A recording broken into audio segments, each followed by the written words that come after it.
Hello, fellow Toastmasters, and welcome to another Presentation Wizards podcast. I am your host, Peter Ward. The subject for today is building your social media presence.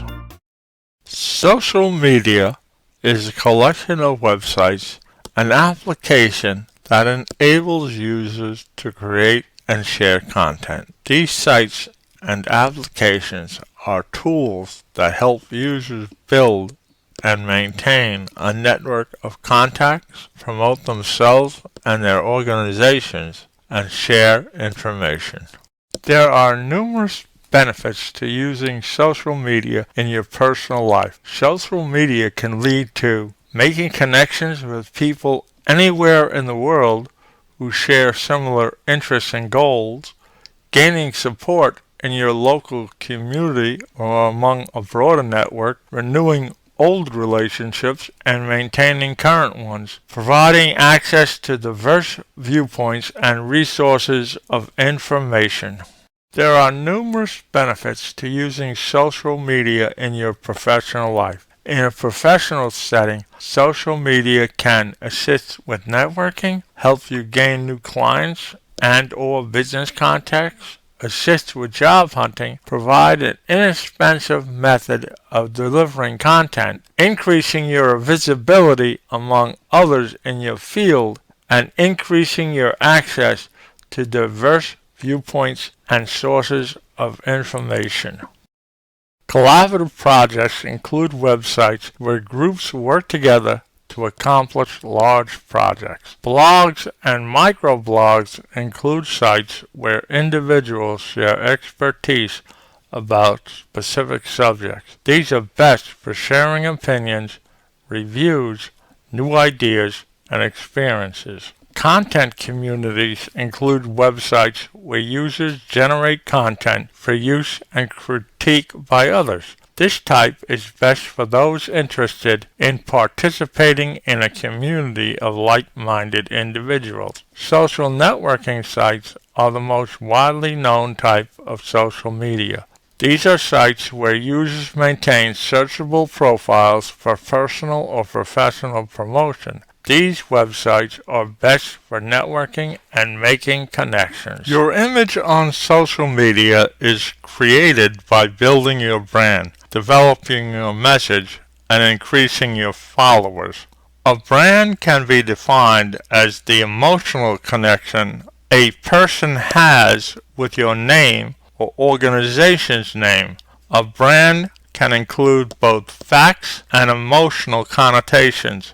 The first step in building your brand is to identify the image you want to promote. At its most fundamental, branding is a clear definition of you or your organization. Create a statement of the type of organization you are promoting. Once you have defined your organization, identify the audience you serve. The next area that requires thought and development is defining your organization's ideals. Describe what your organization represents in the community and the type of services or products your audience can expect. If you are working to promote an organization that doesn't already have a brand and involve many people, bring a small representative group together to discuss and brainstorm your brand. Once you have a clear and concise definition of your brand, determine which type of social media best fits your goals. Your message is a quick statement about who you are and what you provide to others. Your 30 to 90 second summary, or what is sometimes called an elevator pitch, needs to express the core of your message in approximately 3 sentences. Create a message that works in print, online, and one stated in conversation, or quite literally in an elevator when you only have a few seconds to share your message. The larger your number of followers or those who are part of your online network, the greater your ability to advance your message. There are a number of ways to increase your followers. Follow others on social media who share your views and actively participate in the online community. Take time to comment on posts written by others. In your comments, share your thoughts and link to your own social media sites. Post new content on a regular basis by setting a schedule. Some people or organizations post every day. Others post once a week. Determine the amount of content you plan to post regularly. Focus on your audience needs and wants when you produce content. Let your readership know how exactly what they can gain from following you. Post what you know best. Choose topics in which you are most knowledgeable and include evidence to support your content. Be positive and engaging in your interactions. Compose interesting posts and ask questions of your followers.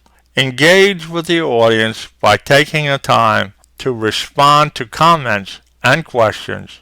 If you receive negative responses to any of your posts or comments, choose to either ignore them or respond respectfully. Participate in the greater internet culture that surrounds your content or brand. Comment on social media sites hosting similar content.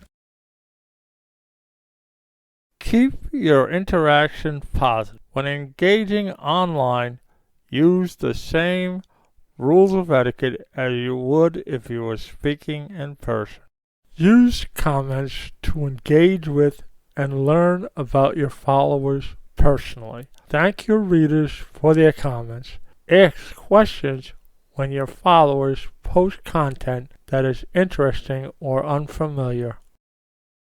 Take the time to respond to constructive feedback. You can respond to readers' comments, rebut on-topic arguments, or simply thank followers for reading your content.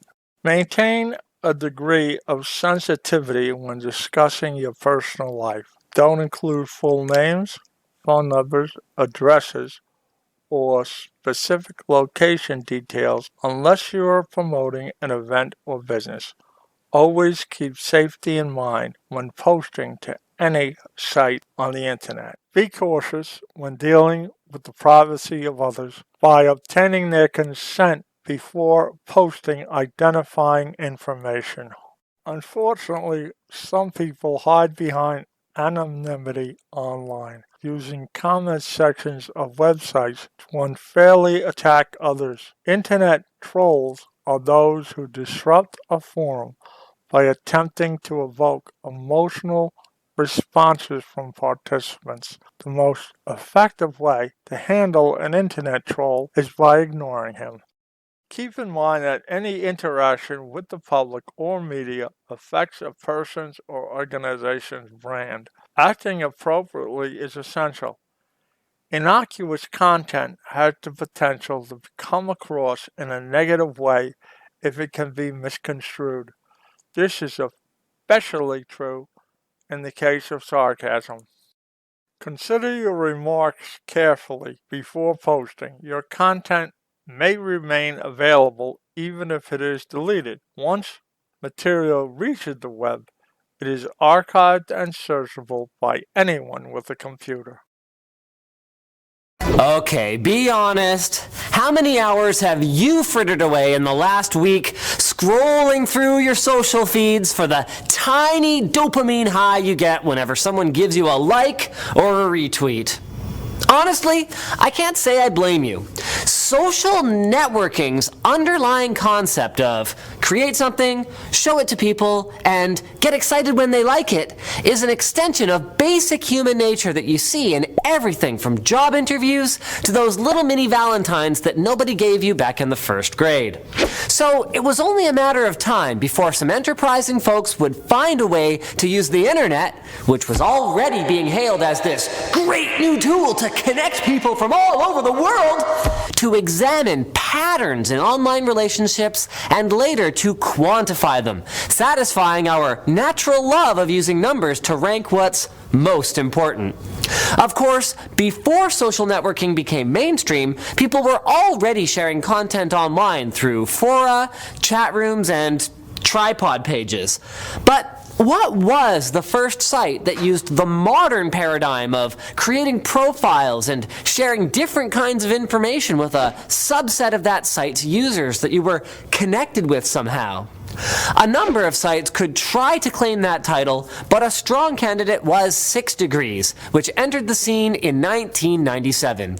It featured plenty of elements that are now staples of social media, such as friends lists and instant messaging, but unfortunately they closed their digital doors in 2001 because, and this is basically the quintessential example of something being too far ahead of its time, there just weren't enough people on the internet back then to keep the site afloat. It wouldn't be until 5 years after 6 Degrees was born that the first social networking service would hit 1 million users. Friendster, launched in 2002, quickly became widely popular by showing users not only how they were connected to others, but with a slicker presentation similar to online dating sites of the time. And of course, they also benefited from the shrinking stigma around meeting people online due to the internet's explosive growth. But while Friendster quickly boasted a user base of over 3 million people, tough competition was on the horizon. If you're around the same age that I am, you probably fondly remember, or at least remember, MySpace. MySpace took a great deal of inspiration from Friendster, but because the folks behind MySpace already ran a company called eUniverse, which operated multiple websites for things like gaming and dating, MySpace had the advantage of being able to get the word out through eUniverse's existing user base. This helped them to rapidly become more popular than Friendster. In fact, Friendster's founder claimed that MySpace employees made posts on Friendster forums asking visitors to come join MySpace instead.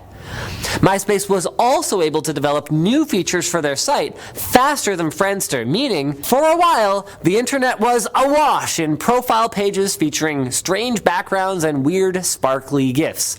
And real life was awash in novelty t-shirts directing onlookers to said pages. Of course, MySpace's dominance was also short-lived thanks to a famous Harvard dropout. No, not that one. That one.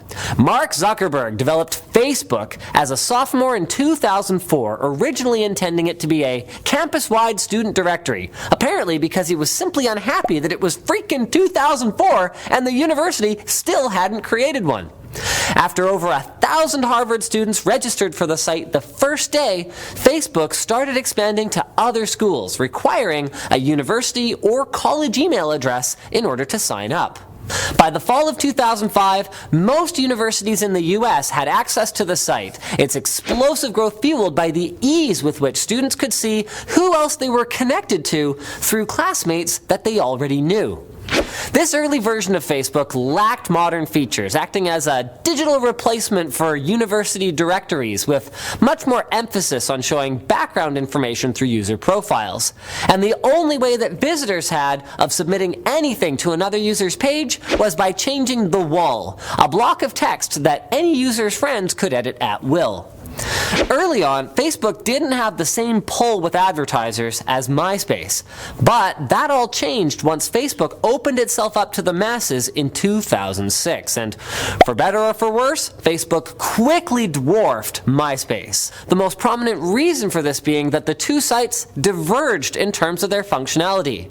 Facebook's model was focused much more heavily on user-generated content and ways to make the networking part of social networking easier, with pages, groups, and content sharing. MySpace, meanwhile, was widely considered to have spread itself too thin with extraneous features like karaoke that didn't work very well, and a design that was quickly becoming clunky, slow, and outdated. MySpace also served their users with tons of ads and became susceptible to spam and malware, where Facebook was regarded as much better maintained with a cleaner design which had a very obvious influence on other social networks like VK in Russia and RenRen in China. So in 2009, MySpace laid off 600 workers, and after a couple of sales, it is still around, but as a music-centric platform that's no longer trying to compete as a big-time, do-it-all social media service. Meanwhile, while Facebook and MySpace were grappling for social networking dominance, Twitter chirped onto the scene in late 2006. And although the social media space was already becoming crowded, Twitter stood out because it wasn't a copycat site.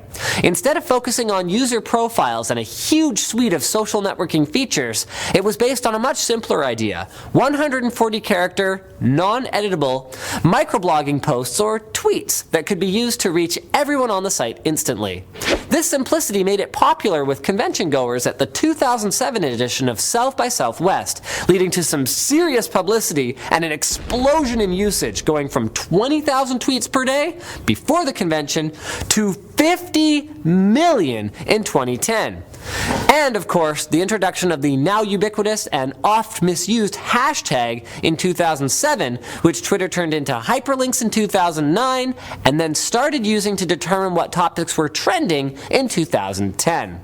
And it was this addition of trending to Twitter, and then later Facebook, that represented, well, the next big trend among the major social networking sites, with many netizens turning at this point to trending topics and their customizable feeds instead of traditional media to get their breaking news. This drew in the extra advertising dollars that have allowed services like Facebook and Twitter to expand into areas like live broadcasting and embedding richer forms of media directly into their posts. The fact that the way that we interact with each other on social media sites has become mainstream means that we've actually even seen these social features of one kind or another implemented on other sites, like how LinkedIn, a business networking site that's actually been around since 2002, now looks decidedly Facebook-like. Trending and community functions have shown up on YouTube, hashtags are on Instagram, which is now a Facebook subsidiary, and Reddit has a vote-based system which is roughly analogous to likes on other platforms. So I guess that pretty much wraps it up. Hopefully you've enjoyed this look at social networking enough to leave us a like and... oh, shoot, wait.